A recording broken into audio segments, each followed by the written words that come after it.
이곳을 주목하소서. 주를 향한 노래가 꺼지지 않으니 하늘을 열고 오소서. 이곳에 임재하소서. 주님을 기다립니다. 기도의 향기가 하늘에 닿으니 주여 임재하여 주소서. 이곳에 오소서. 이곳에 앉으소서. 이곳에서 드리는 예배를 받으소서. 주님의 이름이 주님의 이름만이 오직 주의 이름만 이곳에 있습니다. 오셔서 이곳에 앉으소서. 이곳에서 드리는 예배를 받으소서. 주님의 이름이 주님의 이름만이 오직 주의 이름만 이곳에 있습니다.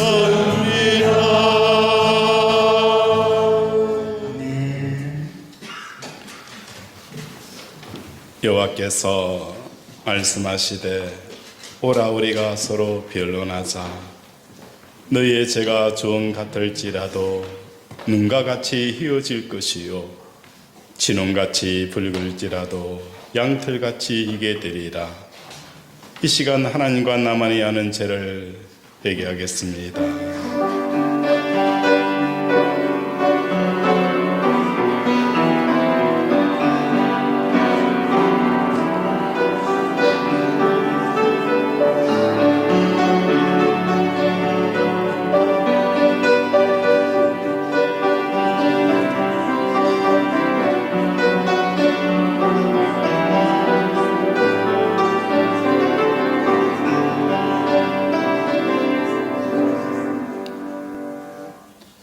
하나님 아버지, 한 주간을 돌아보며 우리의 허물과 우리의 죄를 생각나게 하여 주심을 감사합니다.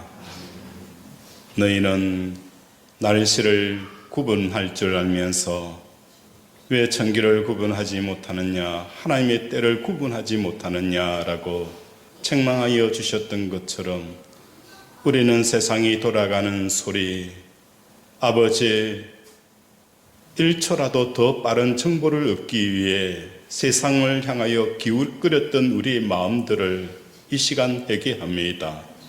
하나님, 하나님의 생각을 알려고 몸부림치지 않았고 하나님의 마음을 헤아리려고 하지도 않았고 그저 내 마음, 내 생각이 중하기에 그것만 헤아렸던 우리의 죄를 이 시간 도설하오니 하나님의 생각이 우리의 심령 속에 부어지게 하시고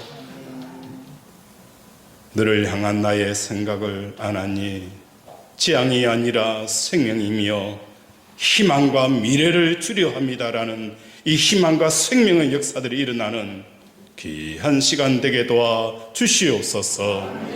오늘도 함께 하실 성령님을 의탁하며 예수 이름으로 기도드립니다. 아멘.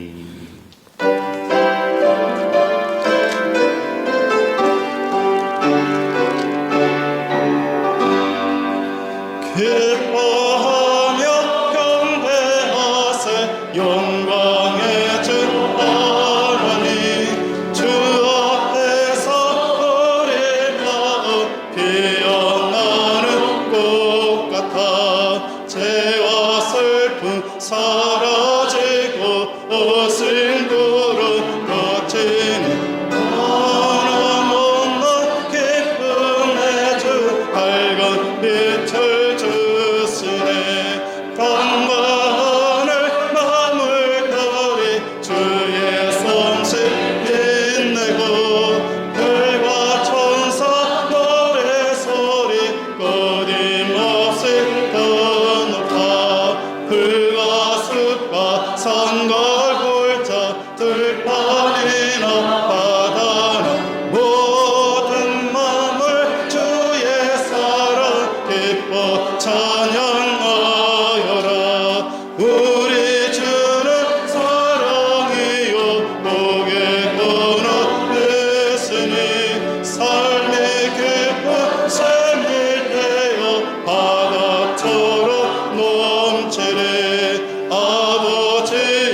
전능하사 천지를 만드신 하나님 아버지를 내가 믿사오며 그 외아들 우리 주 예수 그리스도를 믿사오니 이는 성령으로 잉태하사 동정녀 마리아에게 나시고 본디오 빌라도에게 고난을 받으사 십자가에 못 박혀 죽으시고 장사한 지 사흘 만에 죽은 자 가운데서 다시 살아나시며 하늘에 오르사 전능하신 하나님께 앉아 계시다가 저리로서 산자와 죽은 자를 심판하러 오시니라.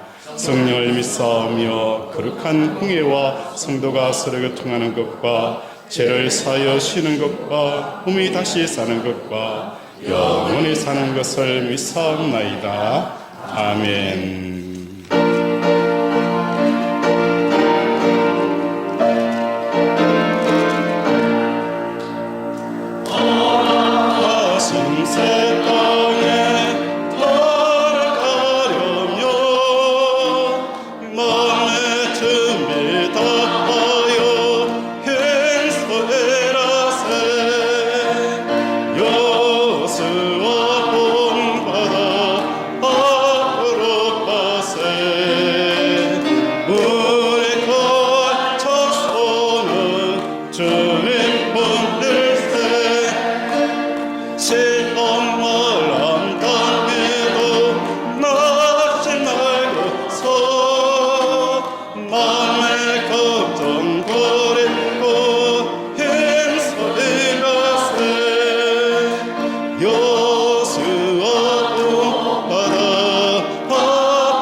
이스라엘아, 네 하나님 여호와께서 내게 요구하시는 것이 무엇이냐?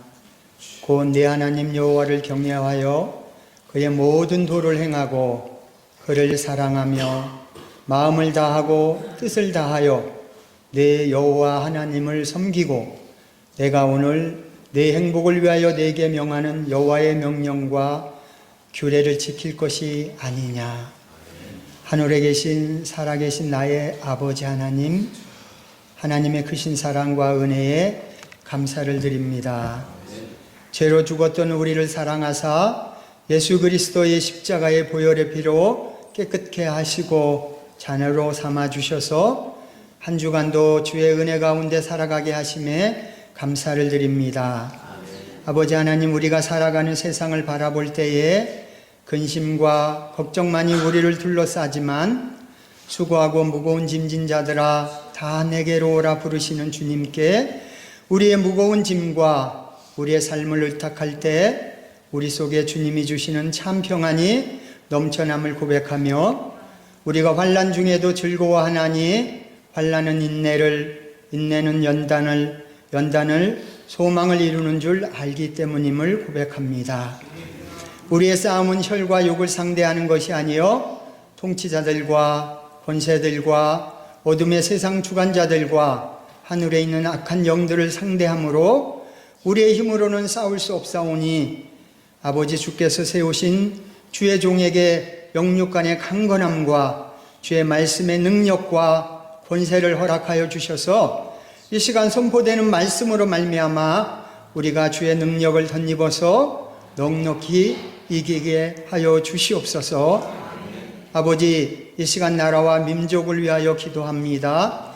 우리 주님께서 이 나라와 민족을 사랑하셔서 많은 믿음의 선조들을 통하여 이 땅에 많은 교회가 세워지고 복음이 전파되게 하셨지만 지금 이 땅의 백성들은 우리의 대적 마귀에게 속아서 이 세상과 물질의 소망을 두고 살아가고 있음을 봅니다.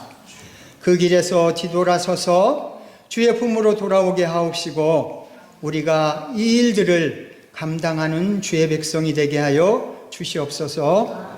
아버지 하나님, 베레아 사람들은 데살로니가에 있는 사람들보다 더 너그러워서 간절한 마음으로 말씀을 받고 그런가 하여 날마다 성경을 상고하였다고 주님은 말씀하셨습니다.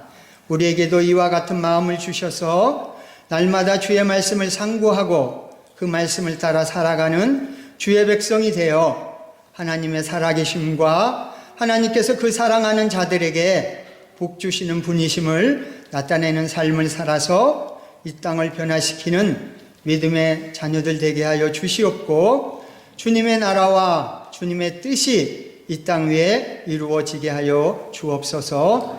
감사를 드리며 예수 그리스도의 이름으로 기도하옵나이다. 아멘.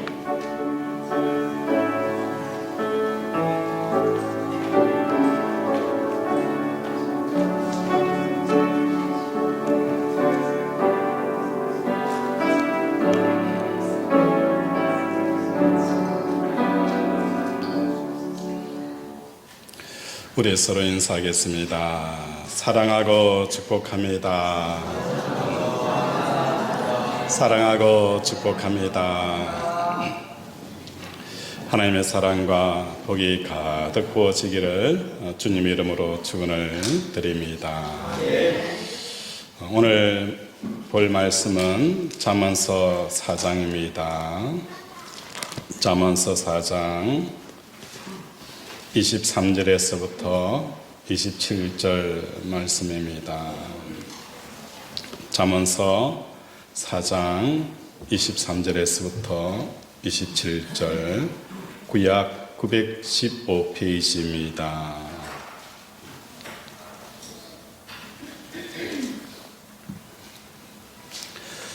무릇 지킬 만한 것 중에 더욱 내 마음을 지키라. 생명의 근원이 이에서 남이라.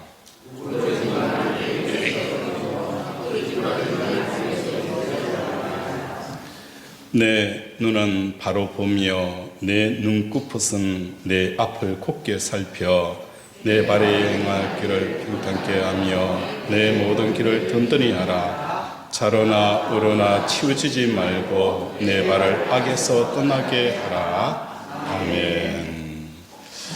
오늘 말씀의 주제는 무엇입니까? 내 마음을 지키라 라는 주제를 가지고 함께 은혜를 나누고자 합니다. 신앙생활이라는 것은 다른 게 아니에요. 하나님이 주시는 것들을 끝까지 붙잡고 지키는 것이다 라고 정의하더라도 지나친 표현이 아닙니다. 요한계시록 2장 25절과 26절의 말씀에 이기는 자와 끝까지 내 일을 지키는 자에게 만국을 다스리는 권세를 주겠다라고 축복의 말씀을 하셨습니다. 참 지켜야 될 것들이 많이 있는데 무릇 지킬 만한 것보다도 더 내 마음을 어떻게 하는 거예요? 지키라 라고 말씀합니다. 이 마음을 지키는 것이 신앙생활 중에 정말 중요합니다. 이 사실을 우리만 아는 게 아니라 누구도 아는 거예요? 원수 마귀도 알아요. 그래서 성경은 마귀가 우는 사자같이 삼킬 자를 두루 찾나니, 그렇죠? 사자들이 산길자를 찾듯이 사자들은 뭘 찾는 거예요? 우리의 마음을 유혹하고 무너뜨리기 위해서 혈안이 되어져 있다는 겁니다. 에베소서 6장 12절에 보면 우리의 씨름은 혈과 육에 대한 것이 아니요 정세와 권세와 이 어둠의 세상의 주관자들과 하늘에 있는 악한 영들에 대함이라. 결국은 우리의 씨름은 어떤 씨름입니까? 혈과 육의 싸움이 아니라는 거예요. 마음 뺏기 전쟁이 이루어진 거예요. 마음 뺏기 전쟁이 오늘도 치열하게 일어나는 거예요. 공중의 권세 잡은 자들도 우리의 마음을 뺏으려고 하는 거예요. 무엇으로부터? 하나님으로부터, 말씀으로부터 우리의 마음을 뺏으려고 하는 거예요. 세상의 주관자들도 마찬가지입니다. 우리의 마음을 뺏어서 두려워하고 근심하고 염려하고 절망해하고 깊은 동굴 속에 숨기를 원하는 이 전략을 펴고 있다는 것입니다. 생각해보면 마음에 정말로 많은 생각들이 담기는 그릇이라고 볼 수 있습니다. 어떤 생각이 마음에 담겨 있느냐에 따라서 내 생활이 완전히 달라진다는 것을 알게 되었습니다. 그래서 잠언서 23장 7절에 보면 그 마음의 생각이 어떠하면 그 위인도 그러하리라. 그 사람이 어떤 사람인가, 그 사람의 인격됨과 존재는 그 사람 속에 담겨서 마음속에 담겨져 있는 생각을 보면 어떤 사람인지 알 수 있다는 거예요. 다시 말해서 우리의 우리됨은 이 사람이 어떤 생각을 갖고 있느냐에 따라서 그 사람의 가치가 달라진다는 겁니다. 여러분들은 신앙생활 가운데 마음에 굉장히 많은 생각들이 담기고 있을 텐데 어떤 생각들이 마음에 담겨져 있고 어떤 생각을 붙잡고 있고 어떤 생각을 품고 있는지 그게 정말 중요합니다. 우리가 신앙생활을 하다 보면은 하나님에 대해서 마음이 소홀해질 때가 있어요. 하나님과 멀어질 때가 있어요. 하나님과 멀어지는 것은 현실이 어려워서가 아닙니다. 살기가 척박해서가 아닙니다. 마음에 뭐가 생긴 거예요? 마음에 문제가 생겨서 하나님에 대해서 소홀해지고 하나님과 멀어지게 되어진다는 겁니다. 에덴 동산 가운데 있는 하와에게 사단 마귀가 유혹을 합니다. 그 마음에 부정적인 잘못된 생각을 집어넣어서 무너뜨리려고 합니다.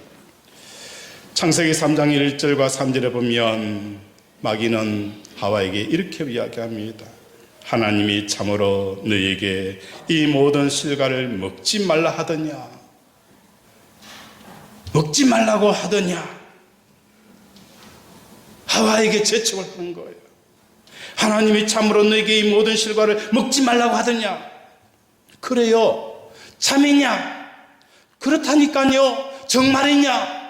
그런 것 같기도 한데요. 진짜냐? 긴가민가 한데요. 사단은 하와에게 다른 마음을 심어줘서 마음의 의심을 하게 한다는 겁니다. 오늘도 우리는 이 땅을 살아가면서 하나님이 나를 사랑하십니다. 진짜냐? 참이냐? 이 질문 앞에 우리의 답변은 그 끝이 흐려져 가는 거예요. 그래. 하나님이 정말로 나를 사랑한다면 내 사업은 왜 이렇게 힘들까? 하나님이 진짜로 나를 사랑한다면 내 형편은 옛날이나 지금이나 조금도 나아지지 않고 더 어려워져. 하나님이 너를 진짜 사랑하더냐? 하나님이 나를 사랑하지 않는 것 같아. 이렇게 우리의 답변이 변하게 되어진다는 것입니다. 마귀는 물리적으로 사람을 유혹하지 않습니다. 마귀는 우리의 마음속에 부정적이고 잘못된 생각을 탁 집어넣게 합니다. 아담과 하와는 그 부정적인 잘못된 생각을 붙잡고 마음으로 품어버리는 거예요. 그래, 맞아. 그게 문제라는 거예요. 그래서 우리는 우리의 마음을 지키지 못하고 마음이 무너져 내린다는 것입니다. 갈라디아서 6장 7절에 보면 사람이 무엇을 심든지 심는 대로 거두게 될 것이다. 육체로부터 썩어질 것을 심으면 썩어질 것을 거두고 성령으로 심으면 영생을 거두리라. 오늘 마귀의 생각을 우리 속에 품게 되어지면 썩어지고 멸망당하고 심판당하는 결과가 가져온다는 겁니다. 마음에 심은 대로 품은 대로 결과가 나오게 되어지는 것입니다. 우리 사랑하는 권속들의 심령 속에 마귀가 속이는 잘못된 부정적인 생각들을 붙들고 있지는 않습니까? 아니면 하나님이 주시는 말씀을 붙잡고 살아가고 있습니까? 그 결과는 완전히 다른 삶으로 나타나게 되어진다는 거예요. 그래서 오늘 무릇 지킨 만한 것보다도 더욱 마음을 지키라. 이 마음을 어떻게 잘 지키고 마음을 잘 단속할 수 있는지 세 가지 방법을 살펴보고자 합니다. 첫 번째로는 마음을 잘 지킬 수 있는 비결은 항상 하나님을 내 앞에 모시고 사는 이 신전의식, 다시 말해서 하나님 앞에서 호람대오의 삶을 살아가는 것입니다.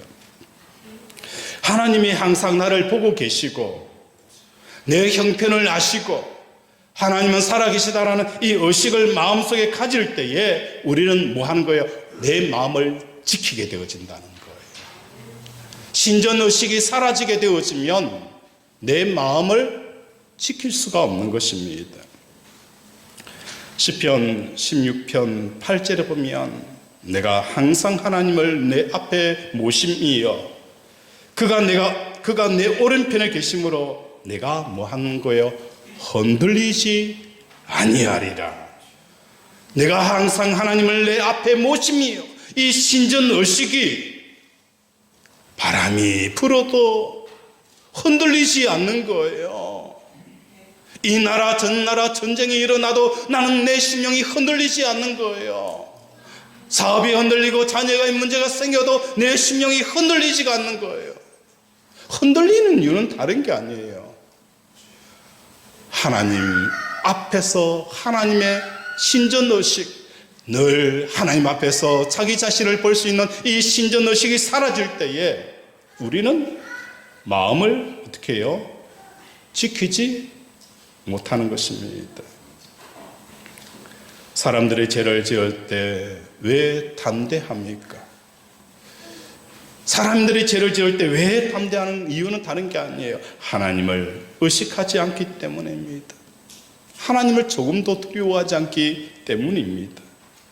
모든 죄가 하나님을 마음에 두기 싫어하고 의식하지 않고 하나님을 두려워하지 않는 그것에서부터 죄가 출발하게 되어진다는 것입니다. 하나님을 인정하고 우리의 마음에 두지 않으면 어떤 것이 옳은 것인지 어떤 것이 잘못된 것인지 알 수가 없습니다.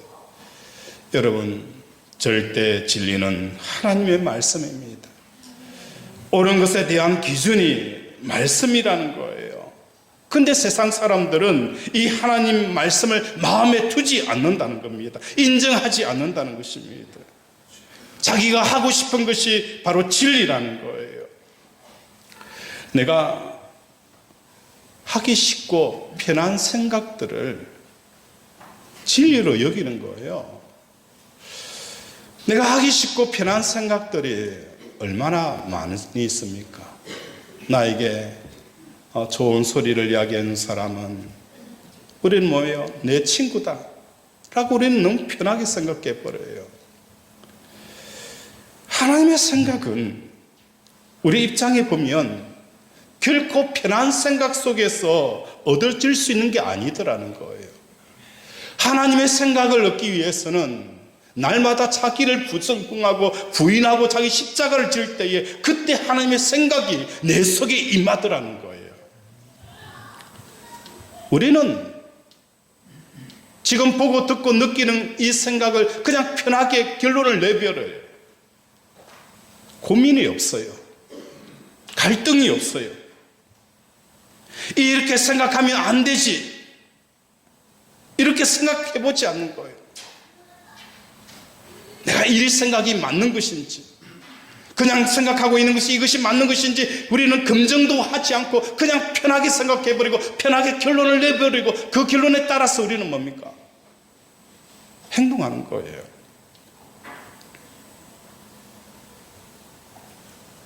이유가 무엇입니까?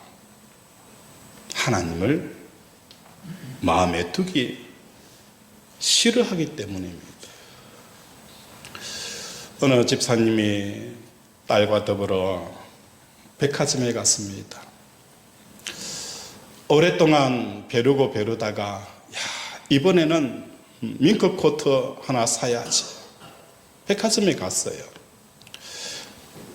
진열장에 밍크 코트가 전시가 되어져 있는데 유독스럽게 눈에 띄는 밍크 코트가 있었어요. 그걸 보고 입어보고 너무너무 마음에 들어서 그 밍크 코트를 사가지고 집으로 들어왔어요. 입어보고 딸에게 자랑하면서 정말 이쁘지 라고 하는데 호주머니 속에 손을 넣었는데 그 깊은 곳에 뭔가 잡히는 게 있었어요.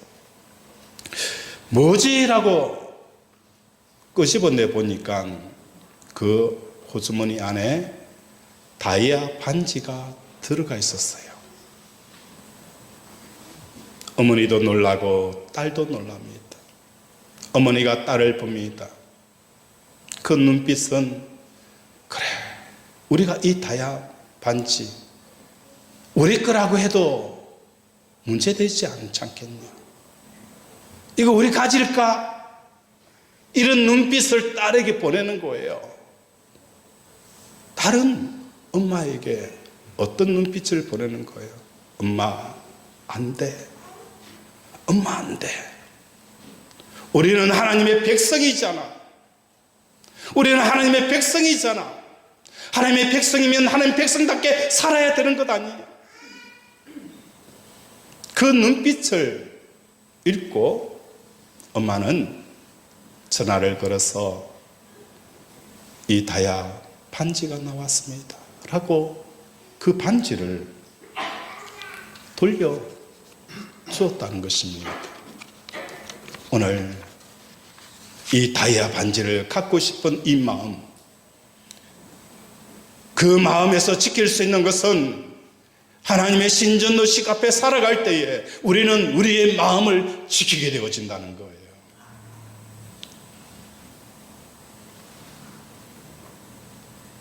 두 번째로 우리의 마음을 지킬 수 있는 것은 무엇일까요?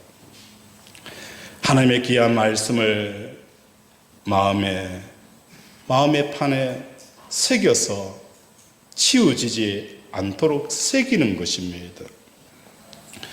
이 시간에 우리가 예배를 드리고 현관문을 나가면 제가 전한 이 말씀이 30%를 아마 다 까먹게 되어질 거예요. 다음 주일날 제가 지난주 설교 제목이 무엇입니까? 라고 물어보면 제목이 뭐지? 라고 머리를 끌적거려요. 현관문을 나왔으면 여러분은 제가 설교한 이 내용의 30%를 까먹을 겁니다. 차를 타고 이동하는 순간 또 30%를 까먹어요. 집에 들어가서 설거지하고 또 TV를 켜는 순간 다 까먹게 되어진다는 것입니다. 그런 어떤 말씀의 힘과 능력으로 여러분 한 주간을 이기고 버티고 싸울 수가 있겠습니까? 오늘 들은 이 말씀이 현관을 나갈 때 30%를 까먹고 차로 이동할 때 30%를 까먹고 집에 설거지하며 텔레비를 켜는 순간 40%를 까먹어버리면 한 주간 동안 우리는 세상을 어떻게 이길 수가 있을까요? 깡으로 악으로 안 돼요.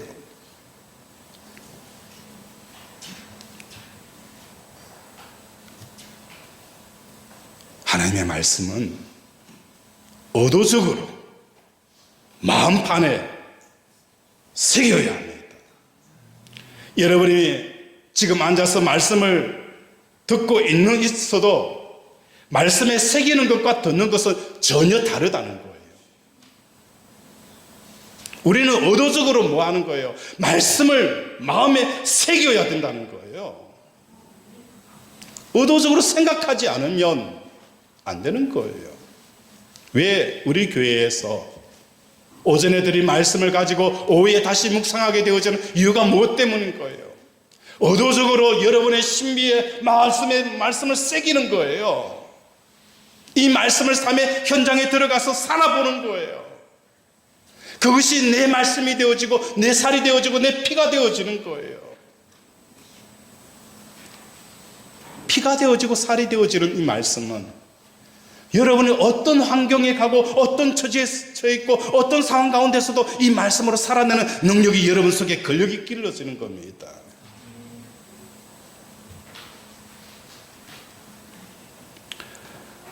시편 119편 11절에 보면 내가 주께 범죄치 아니하려 하여 주의 말씀을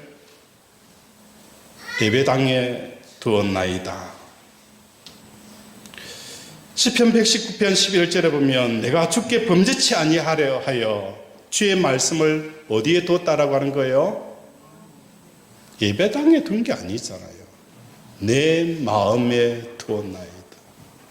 우리는 이 주의 말씀을 예배당에 두어지고 우리의 서재실에 두어지고 우리의 집에 두고 우리는 출근을 하고 세상을 향하여 나가는 거예요.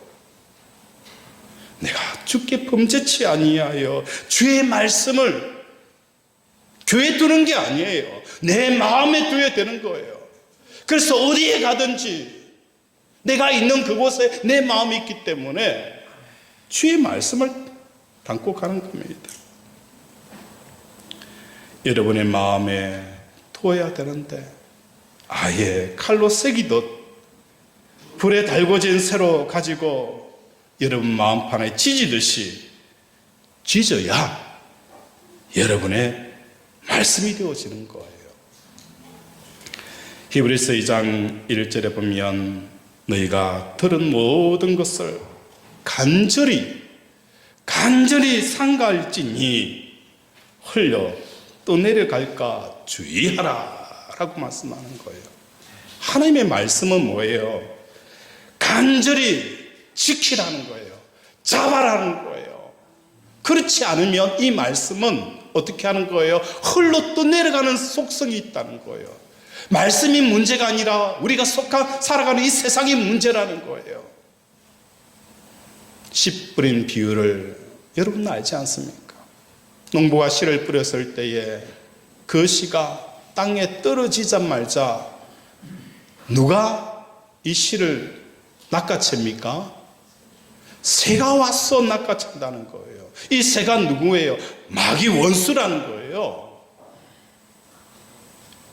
하나님의 말씀이 내 심령의 그 옥토에 떨어져서 뿌리를 내리지 못하도록 마귀는 뭐 하는 거예요? 우는 사자같이 그 말씀의 씨앗이 떨어지지 않도록 어떻게 해요? 낚아채 가버리는 거예요. 그래서 말씀은 그냥 내 속에 들어오겠지, 그냥 귀에 들어오겠지, 아니에요. 이 말씀은 상가, 우리가 붙잡지 아니하면, 간절히 붙잡지 아니하면 흘러가는 속성이 있어요. 마귀가 그만큼 말씀이 우리의 심령에 담기기를 원치 않는다는 것입니다. 가랑비에 옷 젖으니까 언젠가는 남아있겠지. 설교를 듣고 예배를 드리다 보면 어느 순간 내 마음속에 말씀이 남아있겠지. 천만의 말씀이에요. 말씀은 남는 게 아니라 뺏기는 겁니다. 마귀가 빼앗아 간다는 거예요. 그래서 우리는 그 말씀을 어떻게 해요? 우리의 마음판에 새기기 위해서 매일 말씀을 묵상하고 읽고 암송하는 삶들을 살아가야 하는 것입니다. 확실한 것은 여러분이 하나님의 말씀을 그냥 흰 종이에 기록되어 있는 글씨가 아닙니다. 하나님의 말씀은 요한복음 1장 1절에 보면 태초에 말씀이 계시니라. 이 말씀이 하나님과 함께 계셨으니 이 말씀은 곧 뭐라는 거예요? 하나님이시니라. 말씀이 뭐라는 거예요? 하나님이에요. 하나님을 좀 보여달라고, 하나님을 좀 보여달라고 우리는 외치지만 하나님은 뭐예요? 말씀이에요. 내 속에 말씀을 받아들이는 거예요. 그럴 때 하나님의 그 인격체가 내 속에 들어오는 거예요. 사무엘상 2장 30절에 보면 나를 존중히 여기는 자를 내가 존중히 여기고 나를 무시하는 자는 내가 경멸하리라. 오늘도 하나님의 말씀을 존중히 여기는 저와 여러분이 되었어야 되는 거예요. 공중에 나는 새를 보라. 들에 핀 백합화를 보라. 하나님께서 먹이시고 입히시나니 하물며 너희의 자녀일까 보냐. 이 말씀을 중히 여겨야 되는 거예요. 중히 여길 때에 하나님께서 그들에게 무엇을 주는 거예요? 만나와 메추라기를 주신다는 겁니다.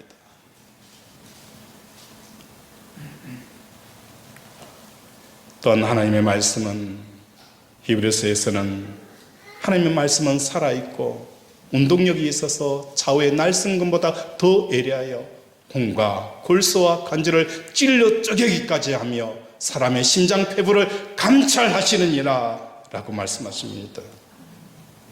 하나님의 말씀이 내 마음에 확 새겨져 있어야 이 생각이 정말 옳은 것인지 잘못된 것인가에 대해 판단을 하는 거예요.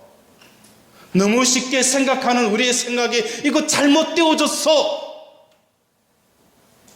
불평하고 원망하고 있는 나 자신을 보면서 이건 아니지 않아. 이렇게 이야기할 수 있는 소리를 들을 수 있는 이유는 말씀이 새겨져야 이건 잘못된 거야. 이야기해 줄 수 있는 심령의 소리가 없다는 거예요. 그러니까 브레이크 없는 기차처럼 질주하는 거예요. 질주하면서 브레이크가 파열되어져서 횡단보도를 지나가는 사람을 치기도 하고 그물을 파괴하기도 한다는 거예요. 하나님의 말씀은 우리에게 뭐가 되어지는 거예요? 브레이크 역할을 한다는 거예요. 이게 잘못된 생각인지 좋은 생각인지 판별을 해준다는 거예요.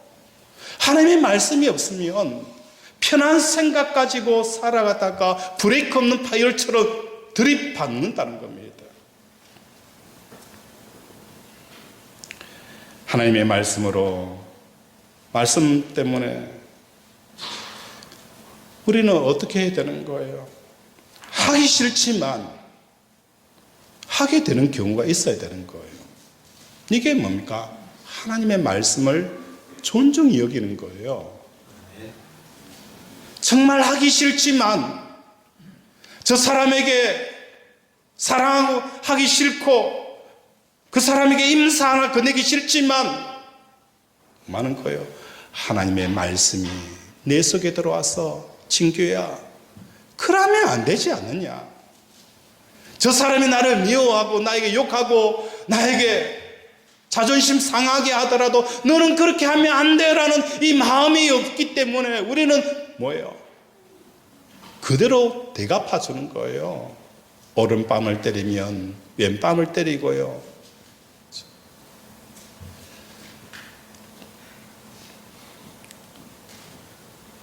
하나님 말씀 때문에 하기 싫은 것도 할 수 있는 경우가 되어져야 합니다.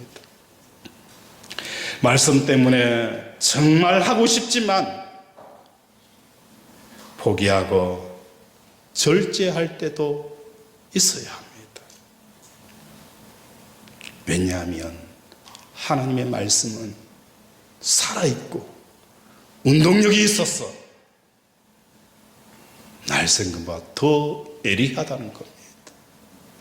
하나님의 말씀은 인격체이기 때문에 그 말씀에 따라 우리가 순종할 때에 하나님을 만나는 놀라운 역사가 일어나게 되어지는 것입니다. 어느 날 아침에 일어나서 성경 큐티를 합니다. 큐티한 내용이 무엇이냐? 잠언서 16장 32절.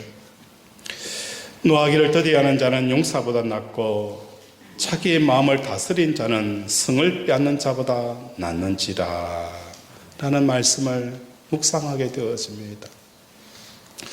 그리고 나서 식사를 하고 차를 몰고 나갑니다. 차를 몰고 가는데 갑자기 차가 깜빡이도 켜지 않고 급하게 내 앞에서 차선 변동하여 끼어드는 거예요. 깜짝 놀라서 브레이크를 밟으면서 식은땀이 쫙 끓습니다. 입에서는 뭐가 나오는 거예요? A, C 막 나와서 내려가지고 그죠? 하고 싶은 생각이 탁 드는데 뭐가 떠오르는 거예요? 오늘 묵상한 말씀이 떠오르는 거예요. 노하기를 더디하는 자는 용사보다 낫고 자기의 마음을 다스린 자는 성을 빼앗는 자보다 낫는지라. 여러분, 이 생각 누가 주신 거예요? 성령님이 주신 거예요. 성령님이 떠오르게 하신 거예요. 성령님이 주셨고 성령님이 떠오르게 하셨는데 여러분 내려가지고 고함 지르고 XX 하면서 성을 낸다면 여러분 어떤 사람입니까? 강심장이잖아요. 성령님이 우리에게 주신 마음을 거슬러 가면까지 우리의 감정과 우리의 생각과 우리의 그 모든 것을 토해낸다는 것은 이건 강심장이에요.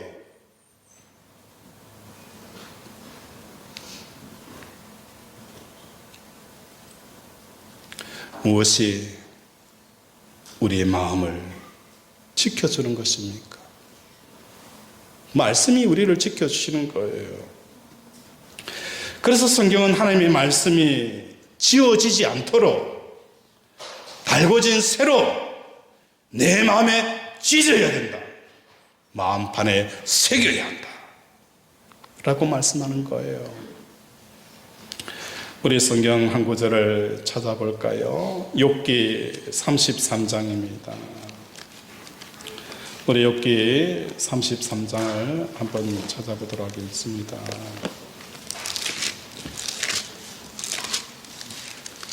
욥기 33장 14절, 페이지 수로는 구약 794페이지입니다.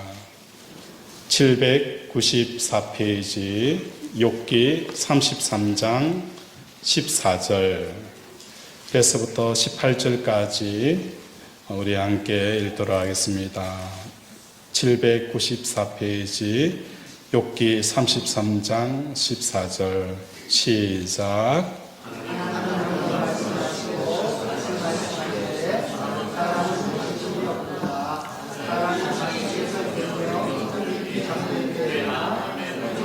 볼 때에 그가 사람의 길을 여시고 흉고로서 두렵게 하시니 이는 사람에게 그의 행실을 버리게 하려 하심이며 사람의 교만을 막으려 하심이라.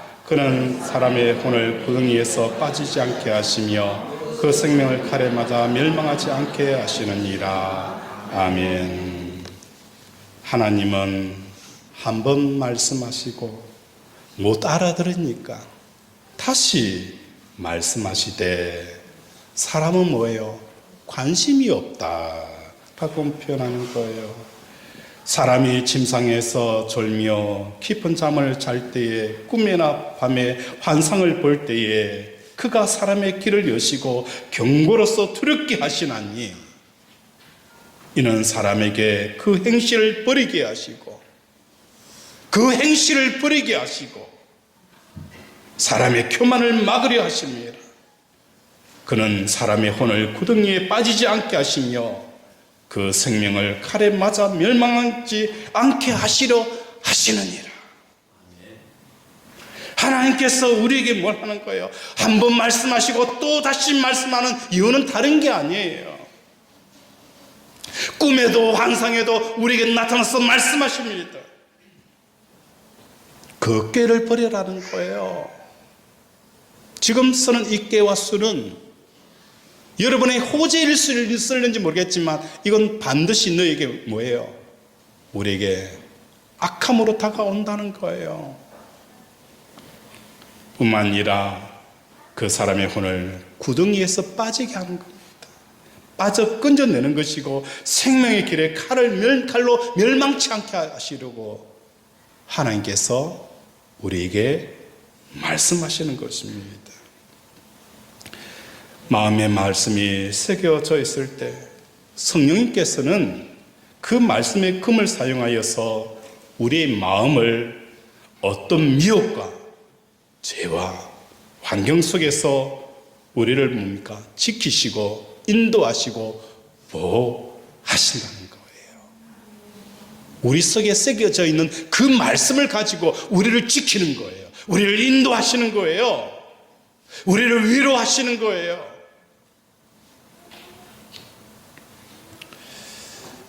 여러분, 다윗을 한번 생각해 보시기를 바랍니다. 다윗이 하나님 앞에 부름을 받아 왕으로서 기름 받았을 때에 다윗의 나이가 30세 정도였습니다.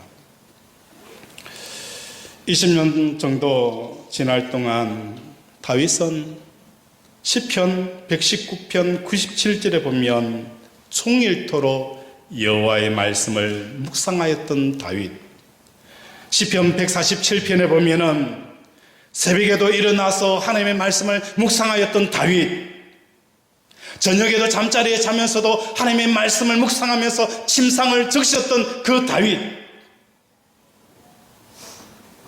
그런데 다윗이 50세가 되어지면서 하나님의 말씀을 묵상하지가 않아요.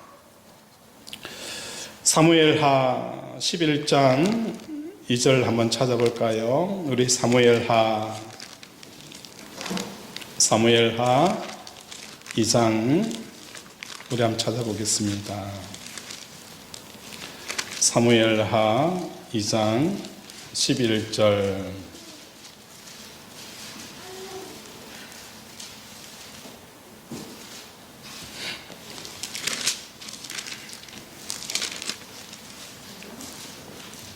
사무엘하 11장 2절 478페이지입니다.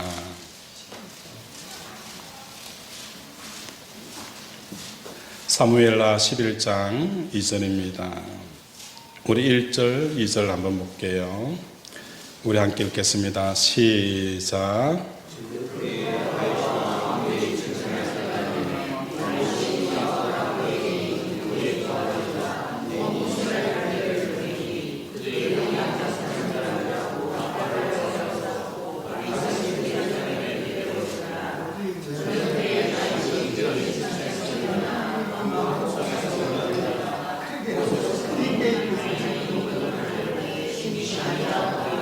네, 같이 보겠습니다. 11장 1절에 보면 그 해가 돌아와 라고 표현이 되어져 있어요.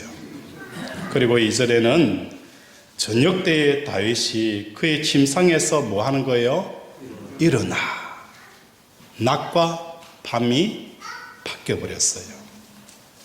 다윗은 젊었을 때 그는 아침 저녁으로 하나님의 말씀을 묵상하고 하나님의 말씀을 사모하며 심령 속에 담았어요. 이제 50세가 되어지고 나라가 안정적이 되어지니까 이제는 낮과 밤이 바뀌었다는 거예요. 늦게 일어나서 다윗이 뭐 하는 거예요? 침상에 일어나 왕궁 옥상에 거닐다가 한 여인을 보고 뭐 하는 겁니까? 그 여인을 취하게 되어지는 거예요. 신하 보고 저 여인을 데려오라. 저 여인을 데려오라. 라고 하였을 때에 3절에 보면 다윗이 사람을 보내어 그 여인을 알아보게 하였더니 그가 아르되 그가 누굽니까? 신하예요. 그 신하가 그런 엘리암의 딸이요 햇사람의 우리아의 아내 바세바가 아니니까. 이 사람이 누굽니까? 당신의 충신인 그의 아내입니다. 당신이 데려오고 살펴보라는 이 여인은 다른 사람도 아니고 당신을 위해서 목숨을 내어놓는 충신의 아내입니다. 신하는 그냥 데려오면 되지. 왜 임금이 거슬리는 이야기를 합니까? 그렇게 하시면 안 돼요, 임금님. 이 사람은 당신의 충신의 아내입니다. 이 사람은 손을 대어서는 안 됩니다. 라고 조언을 하는 거예요. 그때 다윗이 멈춰야 됨에도 불구하고 뭐 하는 겁니까? 데려와라.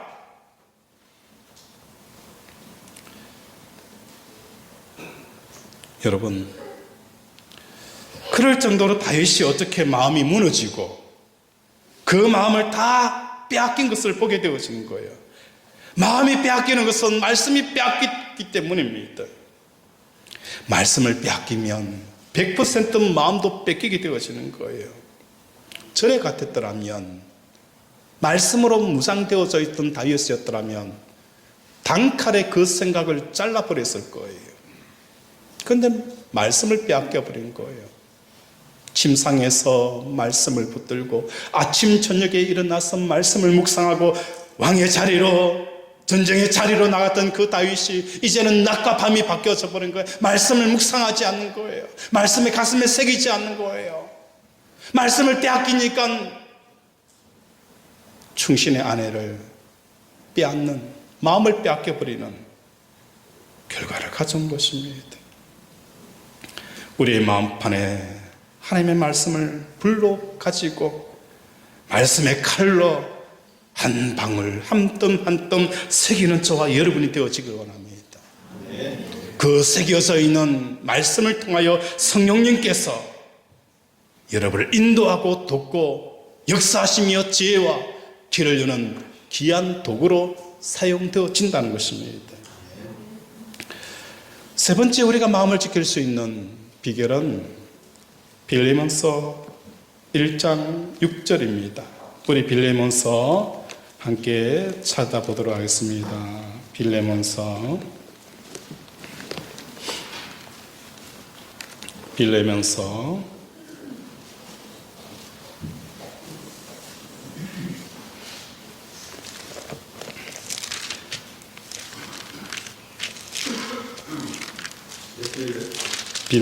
빌레몬서 1장 6절입니다.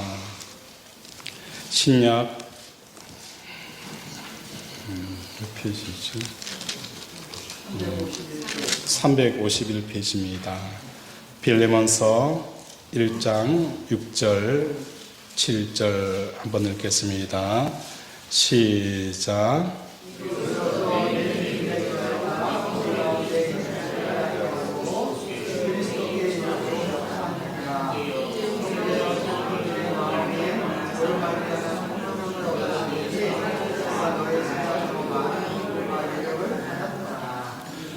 빌레몬서 1장 6절에 보면 이로써 내 믿음의 뭐가요? 교제가 우리 가운데 있는 선을 알게 하고 그리스도에게 이르도록 역사하였느니라.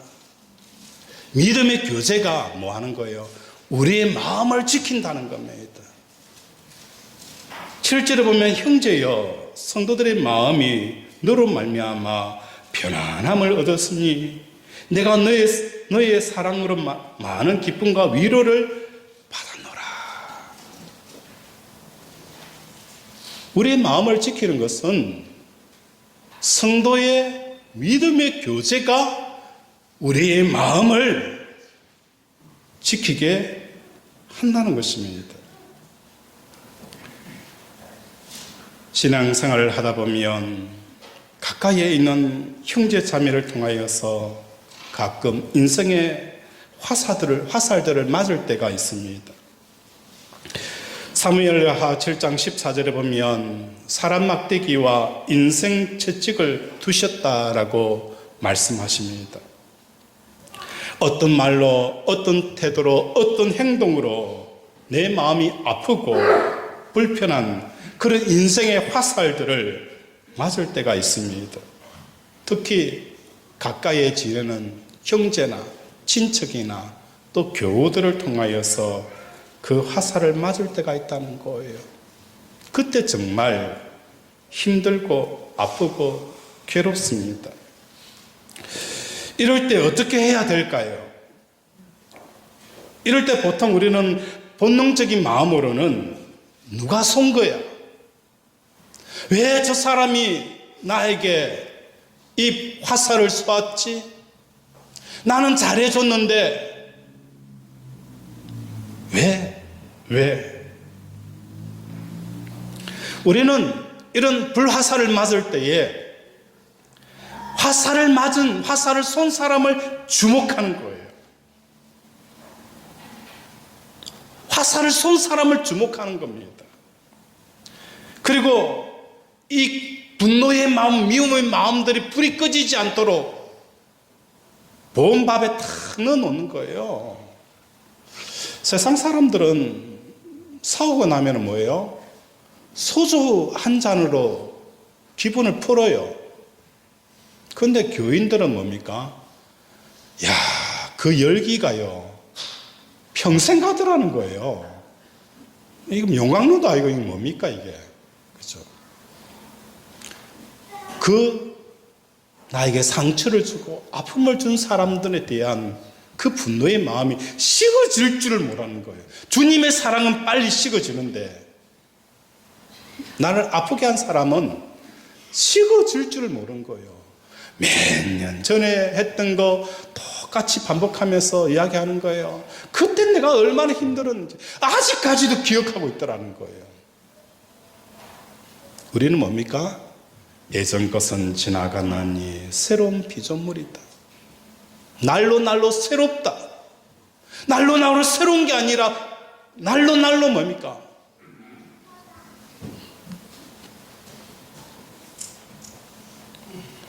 우리의 감정을 지속하게 하는 거예요. 분노의 마음, 미움의 마음. 어떻게 나에게 이런 이야기를 할 수 있지? 그런 행동을 할 수 있지? 계속 묵상합니다. 교회라는 것은 복음과 말씀을 통하여서 새로운 생명이 탄생하는 곳이 교회이기도 합니다.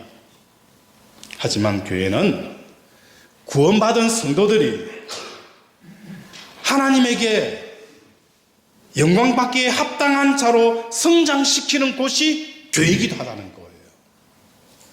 교회는요, 거듭나고 새로운 생명이 시작되어지는 생명의 탄생이 있는 곳이기도 하지만 어떤 곳이 되어져야 되는 거예요?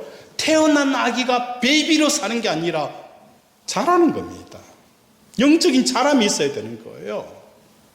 어린아이의 심령이 청년의 심령이 되어지고 청년의 심령이 아비의 심령이 되어지고 어미의 심령이 되어져야 되는 거예요. 교회 안에 다 뭐가 되어지는 거예요? 어린아이밖에 없어요. 아비의 심령이 되어지고 어미의 심령이 되어져야 되는데 아버지가 되어진다는 게 쉬운 게 아니잖아요. 자식들이 아버지에게 뭐 하는 거예요? 아버지, 내게 해준 게 뭐가 있냐라고 가슴에 못을 박을 때에도 아비는 그 말을 마음에 담지 않아요. 쓸어내려야 되는 거예요. 이게 아비된 자의 모습이에요. 그런데 있잖아요. 이 아비된 자들이 귀에 많아야 되는 거예요. 한마디 하면 톡 쏘고 삐지고 시험 들고 언제까지 어린아이로 살아가야 됩니까? 나이는 30, 40, 50, 60이 되어더라도 여전히 영적으로는 베이비가 되어져 있는 거예요.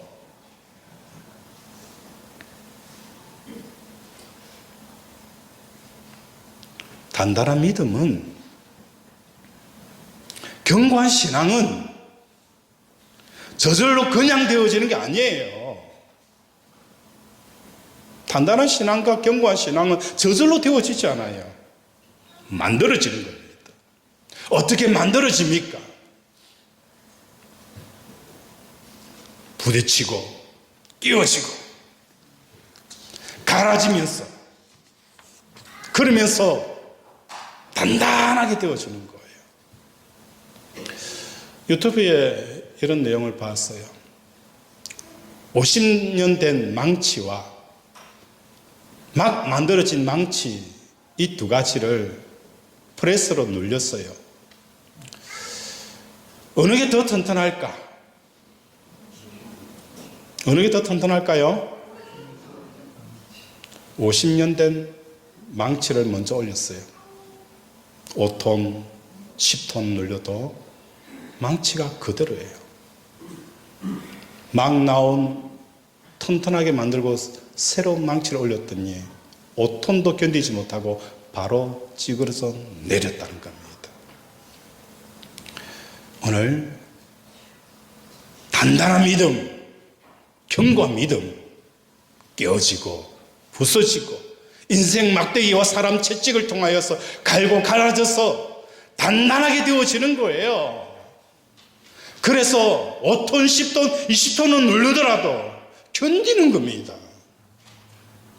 이게 성도들의 모습인 거예요. 그리스도의 장성한 분량에 이르는 영적인 성장과 변화가 이루어지는 거예요. 지난주에 말씀을 드렸죠. 이 세상에는 무균실이 없어요. 그런데 성도들은 무균실을 찾아요. 나에게 상처를 주지 않는 곳, 그런 교회를 찾는 거예요. 나에게 아픔을 주지 않는 교회, 내 자존심을 건드리지 않는 교회, 무균실 교회를 찾는 것이 좋은 교회라고 사람들은 인식하는 거예요. 어떻게 무균실 교회가 좋은 교회입니까?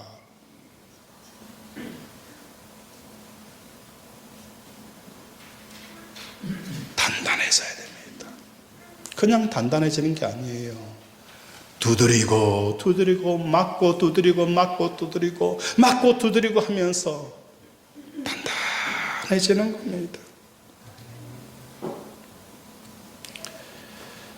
갈라디아서 4장 19절에 보면 사도 바울은 복음을 전하는 게 아니고 복음 전에 구원을 받았으면 그 속에 구원받은 자녀에게 예수 그리스도의 형상에 이르기까지 내가 해산의 수고를 한다라고 말씀합니다. 사도 바울은 복음만 전한 게 아니었어요. 복음도 전하고 복음 전한 이후에 그 사람을 위해서 뭘 하였다라는 거예요? 그리스도, 예수 그리스도의 형상에 이르기까지 내가 또 해산의 수고를 한다는 겁니다. 태어난 게 아니라 그리스도의 장성한 분량에 이르도록 복음을 전하는 그 열정 그 이상으로 해산의 수고를 하는 사도 바울이라는 거예요. 왜 그런 노력을 하였습니까? 천국에 가는 것만 그것만의 목적이 아니기 때문이라는 거예요. 여러분을 천국을 보내는 그곳이 입시 양성소가 우리 교회가 아니에요. 구원받은 자들을 어떻게 하는 거예요? 하나님의 영광을 누릴 수 있는 자로 만들어내는 곳이 교회라는 것입니다. 우리가 천국 가는 것이 목적이라면 왜 이 세상이 여전히 악한 자들이 판을 치고 마귀가 설치고 또 우리의 죄의 기절이 여전히 두신 이유가 무엇 때문인가요? 그냥 바로 천국에 들어가면 되지. 왜 이 땅에 악한 자들과 악한 역사들과 이런저런 일들이 왜 존재합니까? 우리가 다듬어져서 예수 그리스도의 장성한 분량에 이르게 한다는 것입니다. 양파가 껍질을 벗는 것처럼 내 자신이 벗겨져야 합니다. 그냥 안 돼요. 부딪히고 깨어지고 상처를 입고 그러면서 내 양파 껍질이 하나씩 하나씩 벗겨져 가는 것입니다. 이럴 때 가장 중요한 것이 뭡니까? 믿음의 동력자고 믿음의 교제입니다. 정말 어떤 때는 우리를 위로해 주는 척하고 찾아옵니다. 이런 믿음의 교제라는 게 뭔가? 우리가 상처를 입고 우리가 아파할 때에 우리를 위로해 주기 위해서 찾아옵니다. 찾아오는데 여기서 주의할 것은 우리를 위로해 준다라고 하면서 형제 자매를 판단하게 하는 내용과 사람을 주목하게 하고 지금 있는 이 감정을 지속하게 만드는 교제는 믿음의 교제가 아닙니다. 분명히 아셔야 됩니다. 사람을 주목하게 하는 거예요. 내가 사람 때문에 상처받았는데 그 사람을 계속 사람을 주목하게 하고 내 감정을 바라보게 하고 이러한 것은 믿음의 교제가 아니라는 거예요. 성경은 애매하게 고난을 받아도 하나님을 생각함으로 슬픔을 참으면 그게 아름답고 아름다운 신앙이라고 표현합니다. 문제는 인생의 화살을 맞은 내가 하나님을 주목하고 하나님을 바라보지 않는다는 것이 내 문제라는 거예요. 사람에게 화살을 맞았으면 그 사람을 주목하는 거예요. 어떤 환경을 통해서 내가 불화살을 맞으면 그 환경을 묵상하는 거예요. 이게 내 문제라는 거예요. 사무엘상 18장에 보면 다윗은 인생의 불화살을 누구보다도 많이 맞은 사람이 다윗이었어요. 자기가 섬겼던 그 사울, 장인 어른이면서 왕이었던 그 사울에게 10년 동안 죽이겠다라고 달랐답니다. 자기 아들들이 자기를 배반하고 왕권을 빼앗고 자기를 죽이려고 합니다. 자기의 친구인 책사 아히도벨도 자기를 죽이려고 모함합니다. 자기를 도와주었던 그 사람들은 사울에게 고자질하여 배반당합니다. 그때 다윗은 사람을 주목하지 않았어요. 사울을 주목하지도 않았고 자기의 친구를 주목하지도 않았고 자기 아들을 주목하지도 않았고 그때마다 무엇을 한 거예요? 하나님을 주목한 거예요. 주께 피하나이다. 주께 피하나이다. 하나님을 주목한 거예요. 가장 많이 사람 막대기에 맞았던 그 다윗은 사람을 주목하지 않았습니다. 그 상황을 허락하신 하나님을 바라본 거예요. 사람 막대기와 인생 채찍을 붙잡고 계시는 하나님을 주목한 겁니다. 오늘 우리 사랑하는 권속들의 삶 가운데 여러분의 인생의 불화살을 맞아 고통하고 신음하고 있지 않습니까? 하나님을 주목합니까? 안 그러면 사람을 주목합니까? 믿음의 교제는 무엇을 하게 하는 거예요? 사람을 주목하게 하는 것이 아니라 하나님을 주목하게 하는 겁니다. 사무엘상 23장 16절에 보면 요나단이 다윗을 찾아갑니다. 아버지가 다윗을 죽이려고 하는 것을 확인하고 나서 풀숲에 들어가서 다윗에게 이야기합니다. 다윗아, 다윗아, 하나님을 힘있게 의지하라. 다윗아, 다윗아, 하나님을 힘있게 의지하라. 자기를 죽이는 사울왕을 주목하지 말라는 거예요. 요나단은 다윗에게, 다윗아, 내가 왕의 아들이지 않느냐, 왕자지 않느냐, 나를 믿어라, 나에게 기대해, 이렇게 이야기하지 않았어요. 사람을 주목하지 않게 하고 하나님을 주목하게 한 거예요. 다윗아, 다윗아, 하나님을 힘있게 의지하라.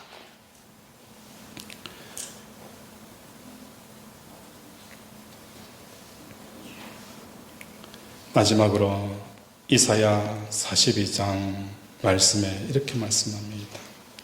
흑암을 만드신 분이 광명을 만드셨고 구분길을 만드신 분이 그 구분길을 곱게 펴셨다라고 말씀하였으니 네가 겪고 있는 이 삶, 오늘 우리가 겪고 있는 이 삶, 그 구분길은 굳게 하신 이는 하나님이시기에 펴신 이도 누굽니까? 우리 하나님이십니다. 굳게 하신 우리의 인생의 길을 굳게 하신 분도 하나님이시기에 펴시는 이도 하나님이신 거예요. 우리가 하나님을 주목해야 되는 거예요. 이런 믿음의 교제를 나누는 우리 권속들이 되어지기를 주님의 이름으로 축원을 드립니다. 말씀을 정리합니다. 마음을 지켜야 합니다. 어떻게 할 때 마음을 지킬 수 있습니까? 첫 번째, 어떻게 할 때 마음을 지키신 거예요? 하나님 앞에서 신전의식을 가질 때에 우리의 마음을 지킬 수가 있습니다. 두 번째, 우리의 마음을 어떻게 지킬 수 있어요? 하나님의 말씀을 마음에 새겨야 합니다. 이 말씀의 속성은 흘러가는 거예요. 말씀 자체의 문제가 아니라 우리가 살아가는 이 세상이 악하기 때문에요. 마귀가 그 말씀의 씨앗을 항상 뺏어가 버리는 거예요. 그래서 우리는 말씀을 마음에 새겨야 합니다. 세 번째로는 어떻게 해야 된다고요? 믿음의 교제를 하는 거예요. 믿음의 교제는 사람을 주목하게 하는 게 아니에요. 내 감정이 어떻다라고 감정을 이야기해 주는 게 아니에요. 하나님을 주목하게 하는 거예요. 다윗아, 하나님을 의지하고 힘있게 나아가라고. 이 믿음의 교제를 통하여 오늘도 이 세상 가운데 우리의 마음을 지키는 저와 여러분 되어지기를 주님의 이름으로 축원을 드립니다. 말씀을 생각하며 함께 기도하기를 원합니다. 하나님, 우리의 마음을 지키게 하여 주시옵소서. 믿음의 교제가 있게 하시고 신전의식을 가지게 하시고 마음반에 새겨서 이 세상을 이겨가는 우리들이 되게 달라라고 주여 삼창 부르고 기도합니다. 주여, 주여, 주여. 아버지, 아버지, 오늘 우리를 불쌍히 여겨주시고 우리를 긍휼히 여겨주셔서 아버지, 오늘도 우리의 마음을 빼앗기지 않게 하여 주시옵소서. 오늘도 우리는 우리의 마음을 빼앗기고 뒤로 물러가 침륜에 빠지고 절망하고 분노하고 원망하며 아버지 가슴 아파하고 아버지 침륜에 빠져있는 우리들의 마음을 지킬 수 있도록 오늘도 하나님의 생각을 심령 속에 생기게 하시고 아버지 또한 믿음의 교제를 하게 하여 주시옵소서. 잘못된 교제, 아버지 잘못된 교제를 하지 않게 하여 주시옵소서. 아버지 어떤 일로도 사람을 주목하는 것은 아버지 믿음의 교제가 아니라도 오늘도 하나님을 주목하는 우리 권속들 되게 도와주시옵소서. 하나님 아버지, 말씀으로 우리를 치료하여 주심을 감사합니다. 이 시간 우리의 아픈 곳에 믿음의 손을 얹습니다. 그가 찔림은 우리의 허물 때문이요 그가 상함은 우리의 죄악 때문이라. 그가 징계를 받음으로 우리는 평화를 누리고 그가 채찍에 맞음으로 우리는 나음을 받았도다. 나의 영혼이 죄 사함 받은 것처럼 나의 육신의 모든 허물 같이도 사함 받았음을 예수 그리스도 이름으로 선포하노라. 예수 그리스도 이름으로 명한다. 암덩어리는 녹아져 내릴지어다. 내부종은 치유될지어다. 호흡기 질환은 치료될지어다. 관절염, 피부병, 혈관병, 갱년기 부인 불면증, 각종 질병은 예수 이름으로 명하노니 깨끗하게 치유될지어다. 하나님, 오늘도 성령의 불로 믿음의 얹은 손마다 불로 태우시고 끊어진 것은 이어주시고 연약한 것은 강하게 하여 주셔서 회복되어진 역사가 일어나게 하여 주시옵소서. 예수 이름으로 기도드립니다. 아멘.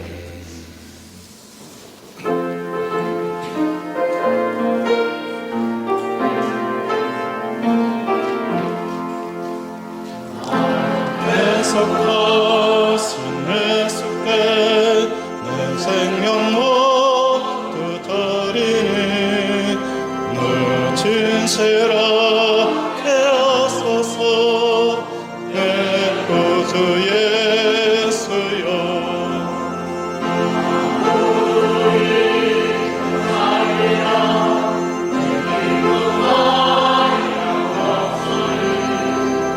내 갈 길은 다소서 내 구주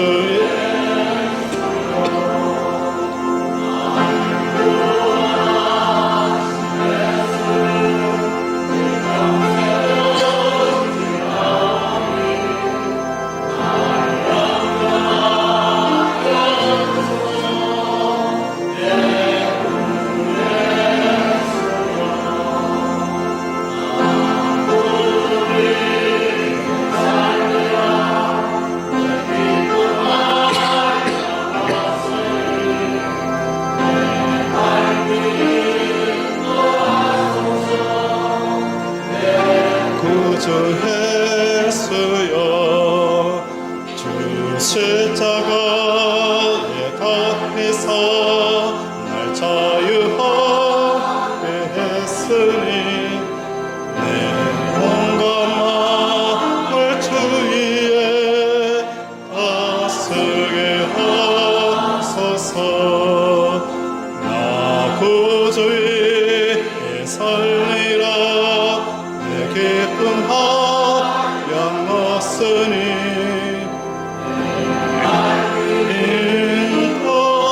인도하소서. 내 구주 예수.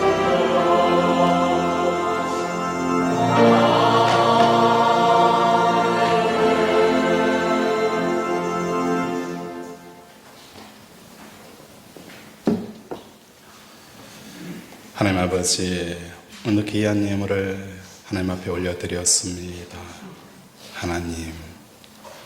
하나님을 인격적으로 아버지 모셔드리기를 원합니다. 하나님의 말씀을 중히 여기를 원합니다. 하나님의 늘 삶 속에 의식하기를 원합니다. 하나님의 말씀이 우리에게 임하면 하기 싫은 것도 하게 하는 이 삶이 있게 하시고, 아버지 좋아하는 것도 싫어할 수 있는 이 삶들을 통하여 하나님을 인격적으로 체험하고 동행하게 하여 주시옵소서. 하나님과 동행하는 자들에게 주시는 놀라운 축복이 있습니다. 아버지, 뱀을 집으며 무슨 독을 마실지라도 해를 당하지 아니하는 아버지 놀라운 복들이 우리 권속들의 심령 속에 부어지게 하여 주시옵소서.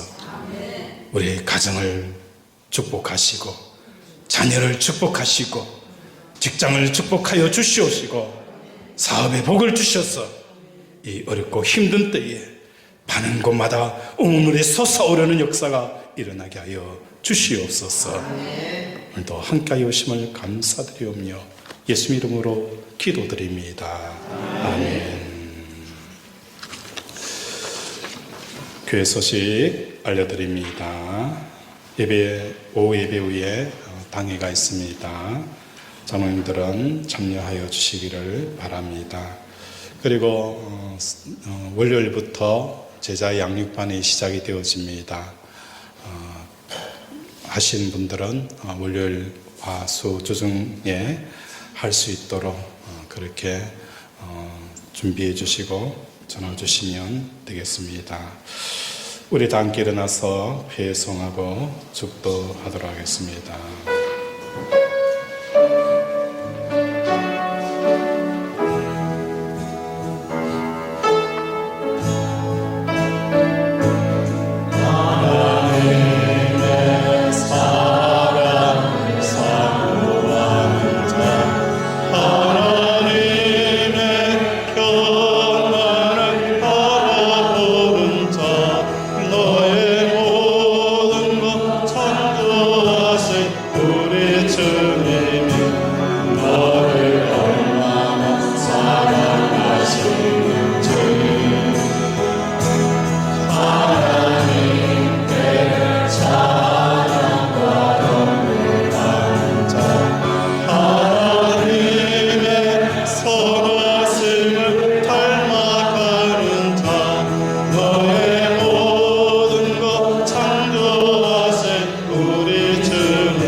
이제는 우리 주 예수 그리스도의 은혜와 하나님 아버지의 무한 지극하신 사랑하심과 우리의 심령 속에 역사하시는 성령님의 인치시고 우리를 이끌어 인도하여 주시는 놀라우신 은혜의 역사가 주의 말씀을 듣고 돌아오는 사랑하는 모든 성도들의 심령 속에 이제부터 영원토록 함께 하시기를 간절히 축원하옵나이다. 아멘.